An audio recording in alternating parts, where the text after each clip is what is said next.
తిరుపతి కేంద్రంగా గ్రూప్ 2 పరీక్షకు 13 పరీక్షా కేంద్రాలను ఏర్పాటు చేశారు. ఇందుకోసం ప్రత్యేక కంట్రోల్ రూమ్ను కూడా ఏర్పాటు చేశారు. తిరుపతి జిల్లాలో ఆదివారం ఏపీపీఎస్సీ గ్రూప్ 2 మెయిన్స్ పరీక్షలకు యంత్రాంగం ఏర్పాట్లు పూర్తి చేసింది. తిరుపతి జిల్లా కేంద్రంగా 13 పరీక్షా కేంద్రాలను ఏర్పాటు చేయగా 5,801 మంది అభ్యర్థులు పరీక్షలకు హాజరయ్యారు. వీరి కోసం తిరుపతి ఆర్డీఓ కార్యాలయంలో కంట్రోల్ రూమ్ ఏర్పాటు చేసి 703221 570440 ఫోన్ నెంబర్ను కేటాయించారు.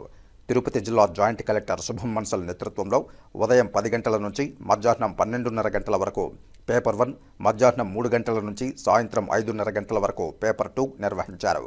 మొబైల్ ఫోన్, ఎలక్ట్రానిక్ గ్యాడ్జెట్లను అనుమతించలేదు. కాగా బస్టాండ్ నుంచి పరీక్షా కేంద్రాలకు ప్రత్యేక ఆర్టీసీ బస్సు సర్వీసులను ఏర్పాటు చేశారు.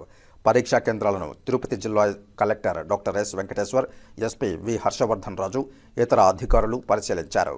కాగా తిరుపతి శ్రీ పద్మావతి మహిళా డిగ్రీ కళాశాల వద్ద గ్రూప్ 2 పరీక్ష రాయడానికి నూతన వధువు వచ్చారు. చిత్తూరులో ఇవాళ ఉదయం 6 గంటల ప్రాంతంలో వివాహం చేసుకున్న మమత గ్రూప్ 2 ఎగ్జామ్కు హాజరయ్యారు.